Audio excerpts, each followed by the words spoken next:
think about healthcare, you might first think about the expensive acute care that we read about in the headlines. But if you ask family physicians, they'll tell you that 90% of your healthcare is in the community. But really, who provides almost all of your healthcare? It's not doctors, it's not nurses or other healthcare providers like me. It's you. Real healthcare is self-care. The best predictor of your future health are the habits you practice today. So the 4 foundations of good self-care are what you eat, what you do, how you feel, and how you relate. What do you put into your body, both healthy and unhealthy things? What do you do with your body? Physical activity that supports all the activities of daily living and helps you do what's meaningful for you.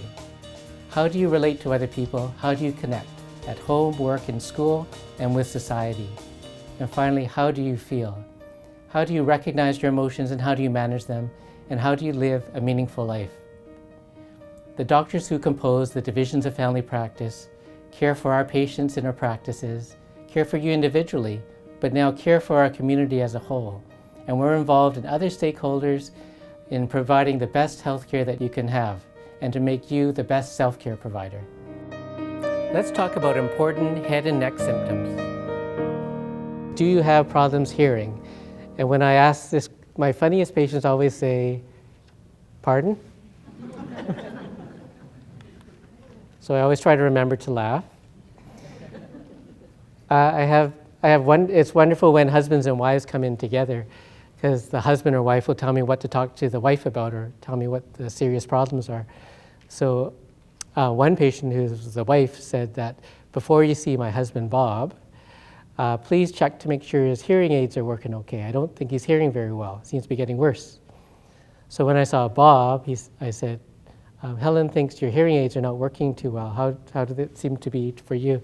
And he says they're working perfectly well. I just turn them off when I want peace and quiet. So hearing loss can commonly be due to noise exposure, sometimes with aging. It could be also caused by strokes or tumors if it's sudden in onset. It could be due to earwax, which is very common, and that's one part of the body you can't look at yourself. It could be congestion of the eustachian tubes. So those are the tubes that are behind the back of your nose into your ears. They pop when you go up in an airplane or when you descend or when you go swimming and go diving.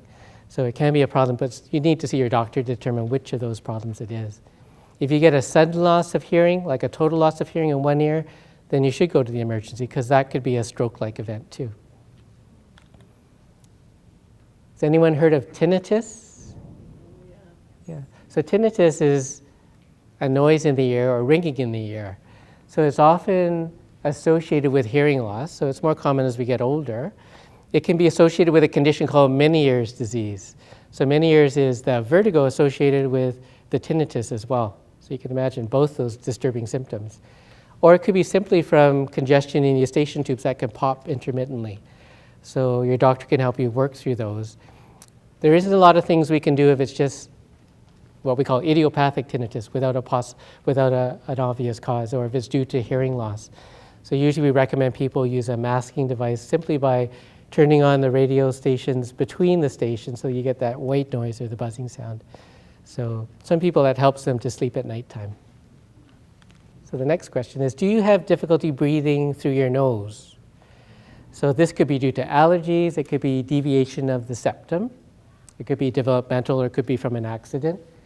It could be from foreign bodies. So I've removed crayons and toys from kids' noses, but most adults we haven't found foreign bodies. And more rarely, but very importantly, it could also be due to a tumor. So if you have obstruction in one nostril only, you can't taste and smell, and it's getting worse, or there may be associated bleeding problems, don't hesitate to see your doctor, because that's a fairly common cancer, particularly in Asians, nasopharyngeal carcinoma, and it is treatable if we catch it early.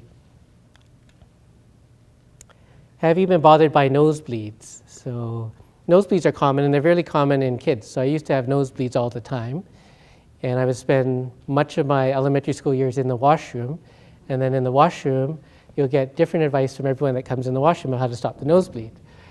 People will say, pinch your nose on the top over the bones, pinch your nose at the bottom, put ice on the back of your neck, splash water, put Kleenex up your nose, lean your head forward, lean your head back. So doctors will tell you to pinch the nostrils in the front, lean your head forward, but if it doesn't stop after 20 minutes, you should go to the emergency if it's more serious. So usually it's minor, but it can be also due to a bleeding disorder. If you get recurrent nosebleeds with abnormal bruising, or it can be due to a tumor if you're having symptoms of obstruction or a mass too. So if it's something new to you and it's not stopping the usual way, do see your doctor as well. And then double vision.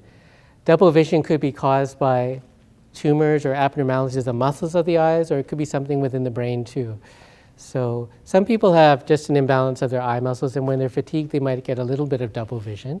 But if you're having progressive new double vision, get it checked out with your doctor relatively soon. Any sudden loss of vision is an emergency. So a typical example is a retinal detachment.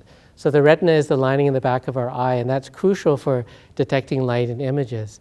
So in some people, they could just, out of the blue, part of the retina detaches, and we have a limited window of time to get it fixed. So if you suddenly see a sudden loss in your vision, that's not improving at all, don't wait to see your doctor the next day. Don't wait till the Monday if it's a weekend. Do go to the emergency, or if you do have an ophthalmologist, see if you can contact them through their office if it's an emergency number, because it needs prompt attention. Don't wait for it to get better.